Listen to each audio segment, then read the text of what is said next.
Rehoboth New Life Assembly presents Voice of Victory. இன்னைக்கு நான் உனக்கு சொல்றேன், கர்த்தர் உனக்காக கர்த்தருடைய ஆவியான இறங்கி கிரியை செய்வார். உனக்கு நீதி செய்கிற நாட்களை கர்த்தர் ஆரம்பிச்சிட்டார். ஆமென் சொல்லுங்களேன். கர்த்தருடைய ஆவியான இன்றைக்கு இயேசு கிறிஸ்துவின் வம்சமாகி நீங்கள் நானும் உட்கார்ந்திருக்கோம் அப்படின்னா, இது என்னைக்கோ தாவீதோட கூட கர்த்தர் பண்ணின உடன்படிக்கை. ஒரு மனுஷன், ஆமென் சொல்லுங்களேன், ஒரு மனுஷனுக்குள்ள இருந்த எனக்கு ரொம்ப ஆச்சரியம். ஒரு மனுஷனை நம்பி ஆண்டவர் சரித்திரத்தையே மாற்ற முடியும். நீங்க எடுக்கிற ஒரு தீர்மானம் உங்க குடும்பத்தை மையப்படுத்தி சகல காரியத்தையும் கத்த சரித்திரத்தை மாற்ற கத்தர் போதுமானவர். 2 சாமுவேல் 7ஆம் அதிகாரத்தில் 16ஆம் வசனம். 2 சாமுவேல் 7:16. உன் வீடும் உன் ராஜ்யமும் என்றென்றைக்கும் உனக்கு முன்பாக ஸ்திரப்பட்டிருக்கும். என்றென்றைக்கும் அது உனக்கு முன்பாக இல்லை, அது சரியான தமிழ் டிரான்ஸ்லேஷன் அப்படி கிடையாது. எனக்கு முன்பாக அப்படின்னா ஆண்டவருக்கு முன்பாக. உன் வீடும் உன் ராஜ்யமும் என்றென்றைக்கும் எனக்கு முன்பாக ஸ்திரப்பட்டிருக்கும். உன் ராஜஸ்தானம் என்றென்றைக்கும் நிலை பெற்றிருக்கும் என்கிறார் என்று சொன்னார். எல்லாருமா சொல்லுங்க, பக்கத்தில் சொல்லுங்க. உன் வீடும் உன் ராஜ்யமும் என்றென்றைக்கும் எனக்கு முன்பாக ஸ்திரப்பட்டிருக்கும். ஆமென். இந்த ஒரு செய்தி எவ்வளோ பேருக்கு உள்ளே வாங்கிட்டு இதன்படி இந்த ஒரு தீர்மானம் எடுக்கிறீங்களோ, ஒரு மிகப்பெரிய ஒரு பெரிய எழுப்புதலையும் மாற்றத்தையும் கர்த்தர் செய்வார். சரி, ஓகே. இது ஒரு தனிப்பட்ட மனுஷனோட கூட கர்த்தர் பண்ண ஒரு உடன்படிக்கை, தாவீதின் உடன்படிக்கை. இந்த உடன்படிக்கை இது ஒரு மனுஷனோட மட்டும் பண்ணலை. உடன்படிக்கையை பற்றி நிறையா பேசியிருக்கேன். இந்த ஒரு மனுஷனோட மட்டும் கர்த்தர் பண்ணல. இந்த தாவீதோட பண்ணுற உடன்படிக்கை வெளிப்படுத்தல் வரைக்கும், ஏன் அதுக்கப்புறம் ஆண்டவருடைய வெள்ளை சிங்காசனம் ஸ்தாபிக்க வர்ற வரைக்கும் தாவீதுடைய சிங்காசனம் நிலையாய் காணப்பட்டுச்சான். ஆமென். இது இன்றைக்கு நான் உங்களோட பேசுகிற காரியம்.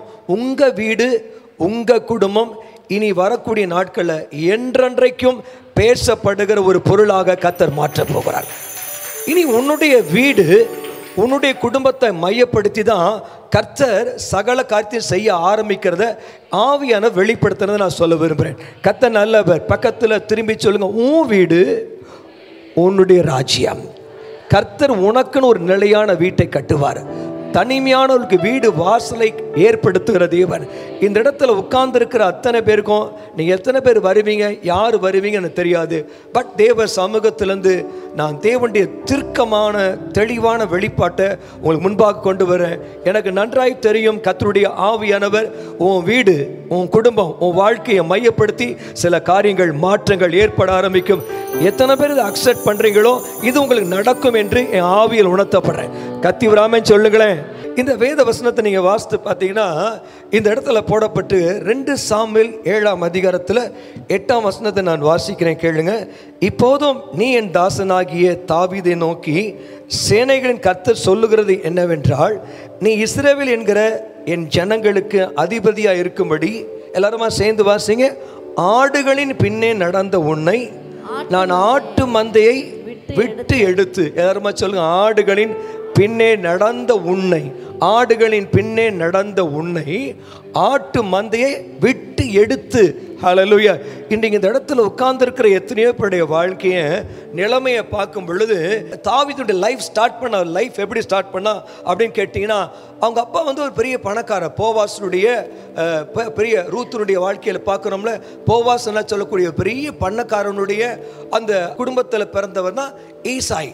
ரூத் எழுதின புத்தகம் 4ஆம் அதிகாரம் 21-22 வாசித்து பார்த்தீங்கன்னா, தாவீதுடைய தகப்பனார் ஈசாய் ஒரு பெரிய பெத்லகேம் ஊரான், பெரிய பணக்காரன், பெரிய ஆடு மேய்க்கிற ஆடுகள் உள்ள பண்ணக்காரன், பெரிய ஒரு வசதியான ஒரு ஒரு ஒரு நில அதிபர். சரிங்களா? அப்படிதான் அவருடைய வாழ்க்கை. அவர் வந்து பெத்லகேம்லேருந்து கிட்டத்தட்ட ஒரு 8 கிலோமீட்டர் டிஸ்டன்ஸில் இருக்க எருசலேமுக்கு 8 மைல் தூரத்தில் இருக்கிற அந்த எருசலேமுக்கு அவங்க ஆடுகளை சப்ளை பண்ணக்கூடிய ஒரு மிகுந்த பெஸ்ட் தொழில் செஞ்சாங்க. அந்த நாட்களில் வந்து அந்த எருசலேம் ஆலயத்தில் போய் என்ன காணி கொடுக்குறோமோ அந்த காணிக்கை ஒவ்வொன்றும் இப்போ சாதாரண வச்சுங்களேன், ஒரு புறா குஞ்சு வந்து இங்கே வாங்குறதா இருந்தால் அது வந்து ஒரு 200 ரூபாய்க்கு வாங்குறோன்னா அந்த எருசலேமில் வந்து அது 1000 ரூபாயாக இருக்கும். அப்படியே பல மடங்கு அது அப்படியே கூட இருக்கும். அதனால் அந்த பிஸ்னஸ், ஸோ அந்த எருசலேமில் இருக்கக்கூடிய பிஸ்னஸ் பார்த்தீங்கன்னா ரொம்ப டாப் லெவலில், ஹை லெவலில் பிரதான ஆசாரியனுடைய நேரடியான கண்காணிப்பில் தான் அந்த பிஸ்னஸ்லாம் இருந்துச்சு. ஸோ அந்த பிஸ்னஸ்னுடைய மைய பகுதியே பெத்லகேம், சரிங்களா? அந்த பெத்லகேம்ல இருந்து தான் ஆடுகள் சப்ளை ஆகும். அந்த ஆடுகள் சப்ளை ஆகக்கூடிய அந்த இடத்துலேருந்து பார்த்தீங்கன்னா ஒரு பெரிய ஒரு குடும்பத்தில் இருந்தது தான் இந்த தாவீதுடைய தகப்பனார். இந்த தாவீதுடைய பேக்ரவுண்ட் கேட்டின்னு வச்சுங்களேன், அவங்க கூட பிறந்தவங்களுக்கெல்லாம் 8 பேர் இருக்காங்க. அந்த 7 பேர் பார்த்தீங்கன்னா எல்லாம் அந்தஸ்தில் இருக்கிறாங்க, எல்லாம் டாப் லெவல். ஏன்னா இவரே தேசத்தில் ஒரு டாப் லெவலில் இருக்கக்கூடிய ஒரு நபர். அவர் தன்னுடைய பிள்ளைங்களை இராணுவத்தில் மந்திரிகளாக அந்தந்த ஸ்தானத்தில் அவங்கள உட்கார வச்சிருக்கிறார். அவ்வளோ பெரிய டாப் லெவல் இருக்கு. ஆனால் கடைசி மகன் 8வது பிறந்த தாவீதை கொண்டு போய் என்ன செஞ்சிடார் தெரியுமா? அவனை மட்டும் கொண்டு போய் யாராலையும் பார்க்க முடியாத ஆடு மேய்க்கிற இடத்துல போய் ஆடு மேய்க்க வச்சிட்டார். அந்த காலத்தில் கவனிங்க, அந்த காலத்தில் வந்து ஆடு மேய்க்கிற தொழில் அப்படின்னா பைபிளில் சொல்லப்பட்டிருக்கு. லூக்கா 2ஆம் அதிகாரத்தில் பார்த்தீங்கன்னா ஆடு மேய்க்கிறவனா அவனை ஒரு மனுஷனாவே மதிக்க மாட்டான். ஆடு மேய்க்கிறவன்லாம் ஒரு அந்தஸ்தே கிடையாது. ஆடு மேய்க்கிறவன் என்ன சொன்னாலுமே அது யாருமே, ஏன் ஈவன் தோ போலீஸ் ஸ்டேஷனில், கோர்ட்டில் அந்த ஆடு மேய்க்கிறவங்க வந்து இயேசு பிறந்தான்னு சொன்னால் அதை ஏற்றுக்கொள்ள முடியாத அளவுக்கு இருந்துச்சு. ஏன்னா ஆடு மேய்க்கிறவனுடைய வாயிலிருந்து பிறக்கிற வார்த்தை ஏற்றுக்கொள்ள முடியாது. ஏன்னா அவங்க அவ்வளோ கீழ்த்தரமானவங்க, அவ்வளோ படிப்பறிவு இல்லாதவங்க, அவங்களுக்கு ஒரு வீடு கிடையாது, சரிங்களா? இப்போ நமக்கெல்லாம் பார்த்தீங்கன்னா எல்லாருக்குமே ஒரு குடிசையாவது இருக்கும். ஆனால் ஆடு மேய்க்கிறவங்களுக்கு வந்து ஒரு வீடு இருக்காது. அவங்க என்ன செய்வாங்க, அப்படியே ஒரு குழியை தோண்டி தான் அதுக்குள்ளே தான் படுத்துக்குவாங்க. ஏன்னா அந்த மழைக்காலமாகவும் குளிர்காலமாக இருக்கும், சூடு வந்து வரணுன்றக்காக குழியை தோண்டி படுத்துவாங்க. சேம் டைம் அதே குழியில் வந்து தண்ணி ஊற்றி என்ன செஞ்சிருவாங்க, ஆட்டுக்கு தண்ணியும் பாய்ச்சுவாங்க. இதுதான் அந்த ஆடு மேய்க்கிறவனுடைய பேக்ரவுண்ட். ஆடு மேய்க்கிறவனுக்கு ஒரு கூடாரம் கிடையாது, வீடு கிடையாது, அந்தஸ்து கிடையாது. அவனுடைய லைஃப் இப்படி தான் ஸ்டார்ட் ஆச்சு. ஆனால் அந்த நேரத்தில் நீங்கள் பார்த்தீங்கன்னா அவங்க கூட பிறந்தவங்க அத்தனை பேர் அவனை வந்து ஒரு மனுஷனாவே மதிக்கலை. ஆடு மேய்க்கிறவங்க இஸ்ரவேலில் வந்து ஒரு பெரிய ஒரு ரொம்ப கேவலமான தொழிலாக தான் அந்த இடத்துல இருந்துச்சு. சரி, ஓகே, பைபிளில் போட்டிருக்குது. சங்கீதம் 56ஆம் அதிகாரம் 8ஆம் வசனத்தை வாசிப்பீங்க. அலைச்சல்களில் தேவரீர் எண்ணி இருக்கிறீர். எல்லாம் பாருங்க, என் அலைச்சல்களை தேவரீர் எண்ணி இருக்கிறீர். இது என்ன சொல்லப்பட்டிருக்கு அப்படின்னா, என்னுடைய துன்பங்களை நான் எவ்வளவு துன்பப்பட்டேன் அப்படின்றத தேவனே நீ கணக்கு வச்சிருக்கீங்க, நீ எண்ணி வச்சிருக்கீங்க. அதுதான் வந்து சரியான டிரான்ஸ்லேஷன். என்னுடைய துன்பங்கள், என்னுடைய வேதனைகள், என் துன்பங்கள்லாம் எவ்வளவுன்னு சொல்லி உமக்கு எண்ணி செஞ்சிருக்கேன். நீங்கள் எண்ணி வச்சிருக்கீங்க. உமக்கு என் துன்பங்கள் தெரியும், உமக்கு என்னுடைய வேதனை தெரியும், உமக்கு என்னுடைய வருத்தம் தெரியும். பாருங்க, அதில் என்னென்னலாம் வருத்தப்பட்டிருக்கான்னு பார்த்தீங்கன்னா, நீங்கள் பார்த்தீங்கன்னா அவருடைய வாழ்க்கை தரம் ஆடு மேய்க்கிற வந்தாலும் அவருடைய ஸ்பிரிச்சுவல் ஸ்டாண்டர்டு ஹைவி, பயங்கர டாப் லெவலில் இருந்தார். ஆவிக்குரிய ரீதியில் அப்படியே தேவனோடு கூட அப்படியே பழகினார், தேவனை கண்ணால் பார்த்தாரு. அவர் எழுதின புஸ்தகம் பார்த்தீங்கன்னா சங்கீத புஸ்தகத்தில் பல சங்கீதங்கள் அவரால் எழுதப்பட்டது. வாழ்க்கை தரம், ஆவிக்குரிய தரம் பெஸ்ட்டாக இருந்துச்சு. பக்கத்தில் திரும்பி சொல்லுங்க, ஆவிக்குரிய தரம். பிரதான ஆசாரியனை காட்டிலும் அவருடைய ஆவிக்குரிய தரம் ஸ்டாண்டர்டாக இருந்துச்சு. ஆனால் வாழ்க்கை தரம், உலக பிரகாரமான வாழ்க்கை தரம் எத்தனையோ வருஷம் ஆனாலும் ஒரு ஸ்டாண்டர்ட் ஆகலை. இன்னைக்கும் நீங்கள் நினச்சிட்டு இருக்கலாம், ஆவிக்குரிய வாழ்க்கை ரொம்ப ஸ்ட்ராங்காக இருக்குது. ஆவிக்குரிய வாழ்க்கை ஜெப வாழ்க்கை, ஆராதனை, பைபிள் ரீடிங், ஜெபிக்கிறது, ஊழியம் செய்கிறது, பட்டணத்துக்குள்ள ஊடுருவி பட்டணத்தை பிடிக்கிறது, எதிரிகளை வீழ்த்துறது, செபிக்கிறது, பேய்களை துரத்துறது, விழிச்சுனிய மந்திர கட்டுகளை உடைக்கிறது, சாத்தான் மேல ஒரு எரிச்சல் வச்சிருக்குது, சாத்தான் மேல பகையும் ஆண்டு மேல அன்பு வச்சிருக்குது. இதெல்லாம் அவனுடைய வாழ்க்கையிலிருந்து ஒரு பயங்கர தாவீதுடைய ஸ்பிரிச்சுவல் ஸ்டேட்டஸ். ஆனால் அவனுடைய வாழ்க்கையில் எந்த விதமான ஒரு பெரிய உயர்வு காணப்படலை. பல வருஷங்களாக, கிட்டத்தட்ட 13-15 வருஷமா அவனுடைய லைஃப்பில் ஒரு பெரிய வளர்ச்சி உலக பிரகாரமாக பார்க்குற அளவுக்கு அவனுடைய லைஃப் வந்து பெரிய தரம் வரல. சாமுவேல் தீர்க்கதரிசி வந்து அவனை அபிஷேகம் பண்ணுறார். அபிஷேகம் பண்ணி அடுத்த நாளே அவன் கோலியாத்தை வீழ்த்துறான். கோலியாத்தை வீழ்த்தின உடனே ஒரு பெரிய அதுக்கப்புறம் நடந்த நிகழ்ச்சி, கொண்டு போய் ராஜாவை போகிறான், அரண்மனைக்கு போகிறான். ஆனாலும் அவனுடைய வாழ்க்கை அப்படியே போராட்டம். தாய் தகப்பன் கைவிடுறாங்க. அடுத்து சொந்த சகோதரர்கள்லாம் அவனை அந்நியனாக, அந்நியன் மீன் இஸ்ரவேல் ஜனங்க வெளிநாட்டிலேருந்து புறஜாதிகள் அவங்க நாயை தான் பார்ப்பாங்க. ஆண்டவராக இயேசு கிறிஸ்து சொல்ல, இந்த அப்பத்தை முதலாவது பிள்ளைகள் திருப்தி ஆகட்டும். உடனே அவ புறஜாதி சொல்றா, ஆண்டவரே இந்த பிள்ளைங்கள் சாப்பிட்டு கீழே விழுற துணிக்கு என்ன செய்யுங்க, நாய்கள் தின்னுமே. நாய்கள்னா அவ தன்னை தான் சொல்றான். அப்ப இஸ்ரவேல் ஜனங்க புறஜாதிகளை எப்படி பார்ப்பனா, நாய். அப்ப தன்னுடைய சகோதரர்கள், அந்நிய சகோதரர்கள் தாவீதை எப்படி பார்த்தாங்க, நாயமா தான் பார்த்தாங்க. அது மாத்திரம் சொந்த சகோதரர்கள் மாத்திரமல்ல, தாய் தகப்பன் மறந்தே போயிட்டாங்க. தாய் தகப்பன் கைவிட்டாலும் போட்டிருக்கல, தாய் தகப்பன் மறந்துட்டாங்க. தனக்கு ஒரு பிள்ளை இருக்கிறதையே அவங்க அப்பா மறந்துட்டார். அப்படிதான் சிச்சுவேஷன்ல அவன் வாழ்க்கிறான். இந்த நாட்கள்ல ஒரு பெரிய டேர்னிங் பாயிண்ட் இருக்குன்றத ஆவியான சொல்லிட்டு இருக்காரு. இன்னைக்கு அது உங்க வாழ்க்கையில வந்திருக்கிற நீங்க பாக்கியவான். ஹல்லேலூயா. ஓகே, கர்த்தருடைய ஆவியானவர் அந்த இடத்துல நீங்க வாசித்து பார்த்தீங்கன்னா அவனுடைய லைஃப்ல ஏற்பட்டது பார்த்தீங்கன்னா தொடர்ச்சியா பயங்கரமா அவனை அலைய வர்றாங்க. மனைவியே பகைக்கிறான்.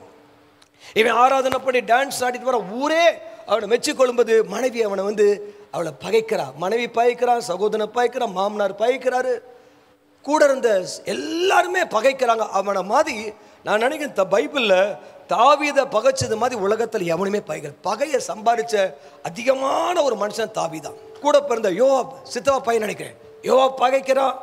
அது மாத்திரமல்ல, நீங்கள் வேதத்தில் நீங்கள் வாசித்து பார்த்தீங்கன்னா பிரதான ஆசாரியன் அபியத்தார், அவன் பகைக்கிறான்.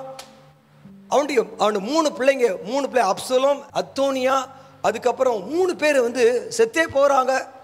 அப்சலோம் தன்னுடைய சொந்த தகப்பனை கொலை செய்ய தேடுறான். 3 பிள்ளைங்க செத்து போகுது. நம்ம என்னமோ நினச்சிட்டு இருக்கோம், என் குழந்தை செத்ததுக்கு அப்புறம் தான் இங்கே ஊழியத்தை ஆரம்பித்தேன், என் குழந்தைய மரணத்துக்கு அப்புறம் தான் இங்கே ஊழியத்தை நான் ஆரம்பித்தேன், இல்லாட்டா அந்த ஊழியம் ஆரம்பிச்சிருக்க மாட்டேன். 3 பிள்ளைங்க செத்து போயிட்டாங்க. ஏன்? அவனுடைய மக தாமாருடைய வாழ்க்கை கெட்டு சீரழிஞ்சு நாரி போச்சு. பெண் பிள்ளையுடைய வாழ்க்கை ஊர் பறிகிற கேவலம். இவ்வளவு நடந்திருக்குங்க. கூட பிறந்த ரொம்ப ஃப்ரெண்டு மாதிரி பழகின, நம்பி துரோகம் பண்ண அகித்தோப்பேல் ஃப்ரெண்டு. இதெல்லாம் அவனுடைய வாழ்க்கையில் துரோகங்கள், ஏமாற்றங்கள், தோல்வி. நான் ஆச்சரியப்பட்டேன். அவன் சொல்றான், என்னை எல்லா இக்கட்டுகளும் நீங்களாக்கி விடுவித்தீர் அப்படின்னு சொல்றான். எல்லாம் இக்கட்டுங்க. இந்த சிச்சுவேஷன் தாங்க தாவீதுடைய நிலைமை. தாவீது இப்படிப்பட்ட நிலைமையில தான் எல்லாம் டோட்டலாவே அவனை பகைக்காத ஆளே கிடையாதுங்க. பக்கத்தில் பெலிஸ்தியர் பகைச்சாங்க, அம்மோனியர் பகைச்சாங்க, சீரியர் பகைச்சாங்க. எங்கேயும் போய் தஞ்சம் பண்ண முடியல. அவன் தன்னுடைய வாழ்க்கையை பாதுகாக்கிறதுக்காக உலகத்தில் எங்கேயுமே போக முடியலங்க. எல்லா இடத்துலையும் அவனுக்கு பிரச்சனை. அவனை பகைச்சவங்க எல்லா கோத்திரமும் பகிச்சிச்சு. 12 கோத்திரம் பகிச்சிச்சு, லேவி கோத்திரம் பகிச்சிச்சு, பெனியமின் கோத்திரம் பகிச்சிச்சு, எல்லா கோத்திரம் பகிச்சிச்சு. நீங்க திங்க் பண்ணணும், தாவீதோட இவ்வளோ சூழ்நிலையில தாவீது கர்த்தர் நல்லவர். ஆமென். இந்த இடத்துல அவர் சொல்றாரு, சங்கீதம் 41 நீங்க வாசித்து பாருங்க, 8ஆம் வசனம் 9ஆம் வசனத்தை வாசிங்க. தீராத வியாதி அவனை பிடித்து கொண்டது, படுக்கையில் கிடக்கிற அவன் இனி எழுந்திருப்பதில்லை என்கிறார்கள். அப்படின்னு யார் சொல்றா? அப்படின்னு யார் சொல்றா? கூட இருக்கவே அவன் எந்திரிக்க மாட்டான். நான் பிராண சிநேகிதனும், நான் நம்பினவனும், என் அப்பம் புசித்தவனும், மனுஷன் என் மேல் தன் குதிகாலை தூக்கினான். இவன் தான். அவன் எந்திரிக்க மாட்டான், அவன் படுத்தவன் தான் அப்படின்னு சொல்லி ஊர்ல இவனுடைய வியாதியை பத்தி தப்பா பரப்புறான். கேக்குறீங்களா பிரதர் இன்பராஜ் பிரதர்? ஓகே, இந்த 11-10 வசனத்தை வாசிங்களேன். கர்த்தாவே நீர் எனக்கு இறங்கி நான் அவளுக்கு சரிகட்ட என்ன எழுந்திருக்க பண்ணும். அப்ப சிச்சுவேஷன், இந்த சங்கீதத்தையே தாவீதான் எழுதுறாரு. 41 42 தாவீதான் எழுதுறாரு. ஆண்டவரே, நான் சோம்பலாம் போனா அவனுக்கு உங்க நாமம் தூஷிக்கப்பட்டுரும். அவன் நான் எப்ப சாவேன், எப்ப விழுவேன் அப்படின்னு காத்திருக்கிறான். ஆனா தயவு செய்த ஆண்டவரே, என் சத்துருக்கள் என் மேல் ஜெயம் கொள்ளாததினால் நீர் என் மேல் பிரியமா இருக்கிற என்று அறிவேன். அடுத்தது 12 வாசிங்க. நீர் என் உத்தமத்தில் என்னை தாங்கி என்றென்றைக்கு உம்முடைய சமூகத்தில் ஆமென் எழுப்புவீர். பிரசன்ஸ் ஆஃப் காட் உன்னை உயிர்ப்பிக்கும். ஹல்லேலூயா. பிரசன்ஸ் ஆஃப் காட் உலகத்திலேயே ரொம்ப ரொம்ப ரொம்ப ரொம்ப இனிமையானது தேவ பிரசனம். பிரசன்ஸ் ஆஃப் காட் ஒருத்தர் சுமந்துட்டு வரானா அவனுடைய லைஃப்ல நம்பலாம். தேவனுடைய பிரசனத்தை கொண்டு வரவன் உண்மையாவே அவன் தேவனோடு கூட நெருக்கமாக இருந்தால் தான் கொண்டு வர முடியும். உத்தம குணம் இருந்தால் தான் கொண்டு வர முடியும். உத்தமத்தில் இருக்கிறவன் தான் தேவ பிரசனத்தை கொண்டு வர முடியும். உத்தம குணத்தில் இருக்கிறவனால தான் தேவ பிரசனத்தை ரிலீஸ் பண்ண முடியும். நான் சொல்றதை நீங்க ஃபாலோ பண்றீங்களா? எஸ். அடுத்தது நீங்க வாசிப்ப சங்கீதம் 41 வாசிங்களே. படுக்கையின் மேல் வியாதியாய் கிடக்கிற அவனை கர்த்தர் தாங்குவார், அவனுடைய வியாதியிலே அவன் படுக்கை முழுவதையும் மாற்றி போடுவீர். அவனுடைய சரீரம் அவனுக்கு கோஆபரேட் பண்ணல. வியாதி ஒரு பக்கம். கேட்குறீங்களா? ஒரு ஆமென் சொல்லுங்களே. எல்லா சிச்சுவேஷனும் அவனுக்கு எகெயின்ஸ்டா இருக்குங்க. பாடி எகெயின்ஸ்டா இருக்குது, மைண்ட் எகெயின்ஸ்டா இருக்குது, உறவுகள் அத்தனை எகெயின்ஸ்டா இருக்குது.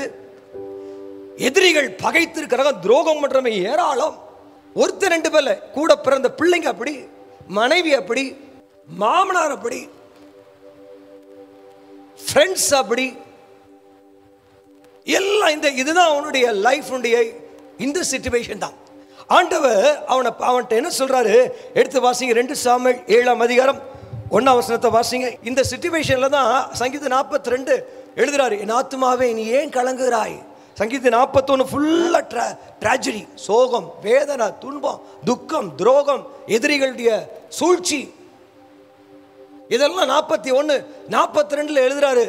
சங்கீதம் 40 என் ஆத்துமாவே நீ ஏன் கலங்குகிறாய், நீ ஏன் எனக்குள் தேங்குகிறாய், இன்னும் கர்த்தரையே நோக்கிரு, உன் முகத்துக்கு ரட்சிப்பா இருக்கிற தேவனை இன்னும் துதி.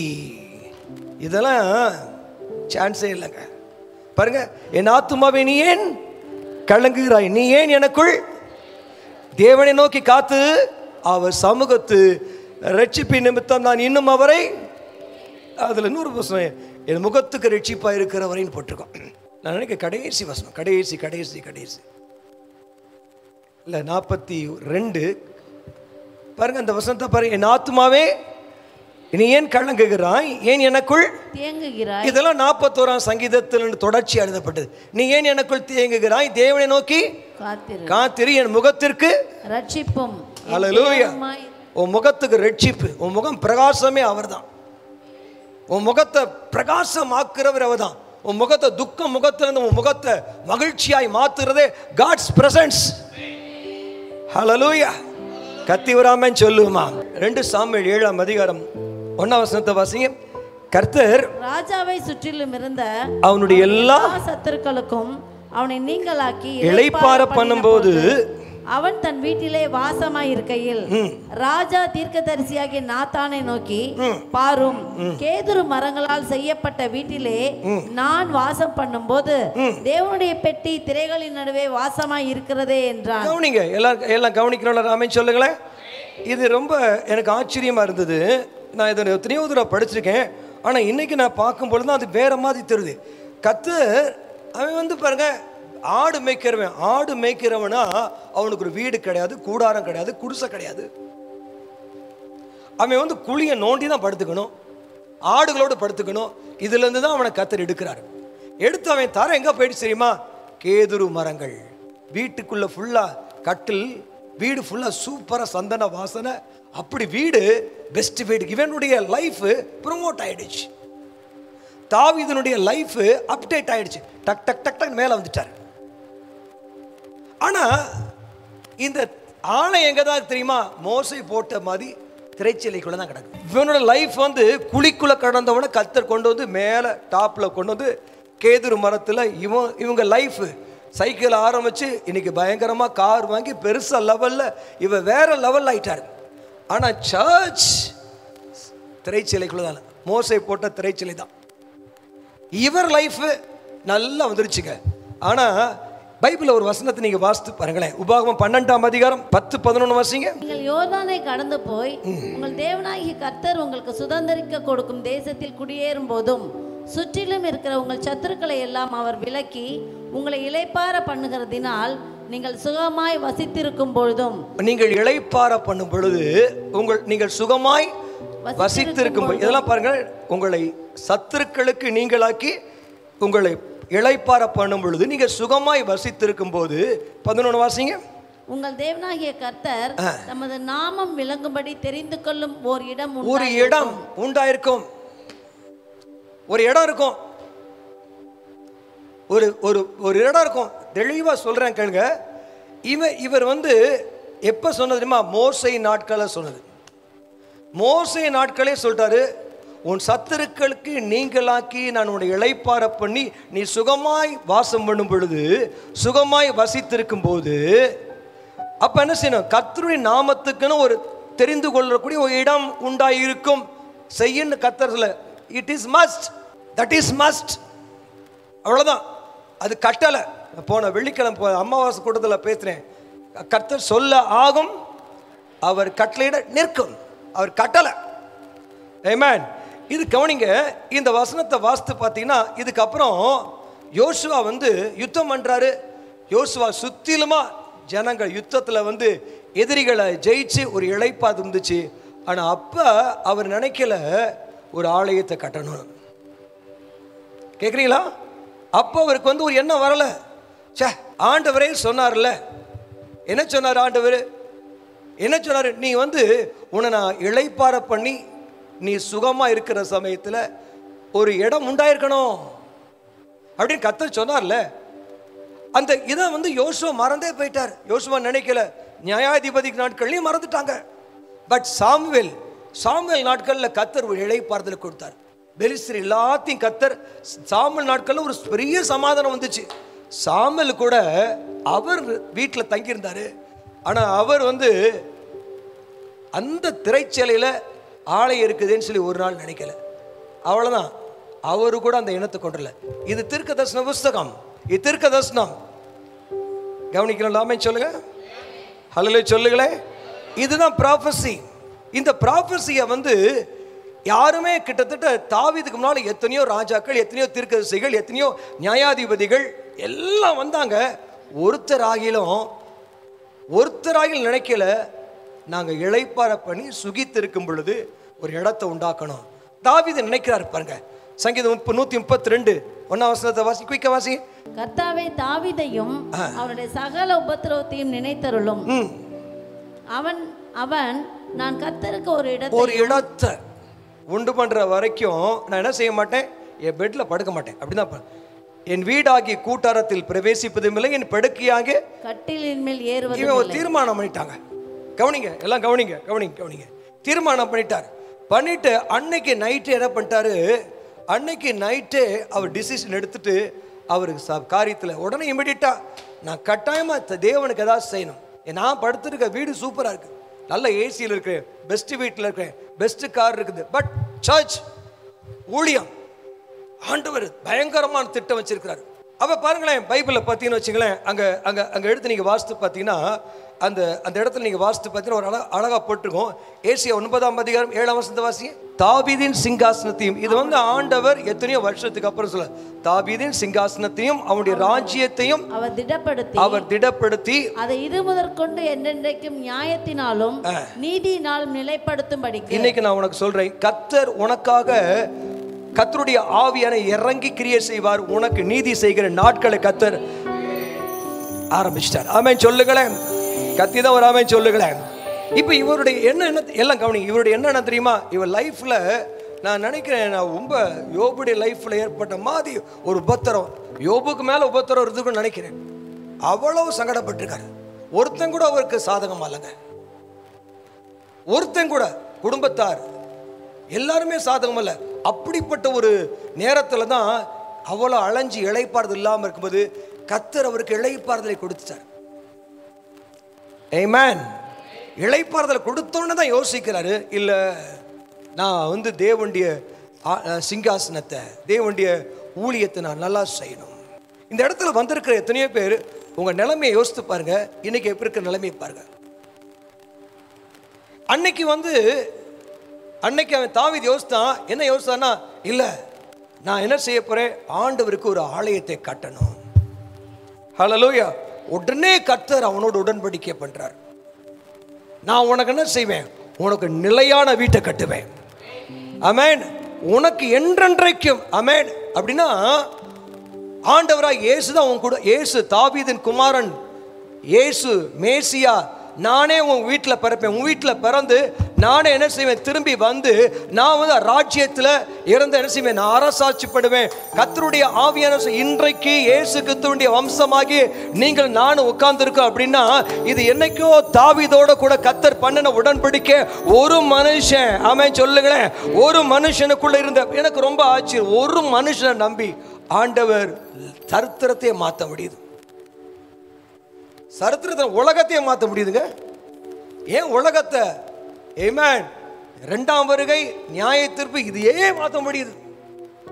அதுக்கப்புறம் நீங்க பைபிள்ல எல்லா இடத்துலையும் வாசித்து பாருங்க. தாவீது குடும்பத்துக்கு, தாவீது குடும்பம், தாவீது குடும்பத்தோட நான் செய்த உடன்படிக்கை, தாவீது குடும்பம், தாவீது குடும்பம், நான் யூதா குடும்பத்தோடும் தாவீது குடும்பத்தோடும்.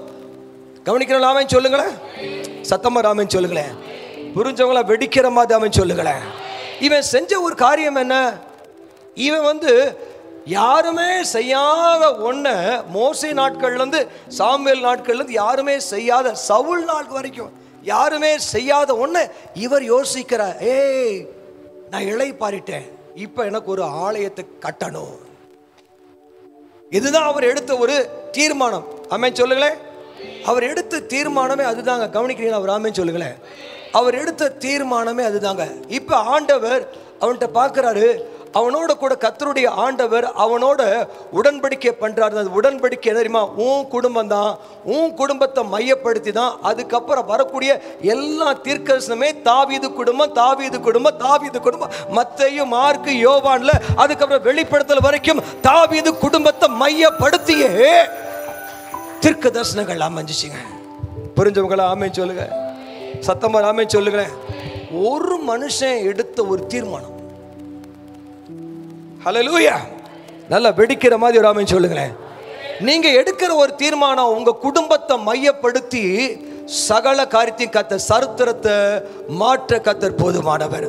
நான் ஸ்ட்ராங்காக ஃபீல் பண்ண இந்த இடத்துல வந்திருக்க சில பேருடைய குடும்பத்தை கர்த்தர் மையப்படுத்தி ஆண்டவர் பட்டணத்தின் சரித்திரத்தை, ஏன் சில சரித்திரங்களை மாற்றுவதற்கு கர்த்தர் ஒரு தாவீது தேவைப்படுது.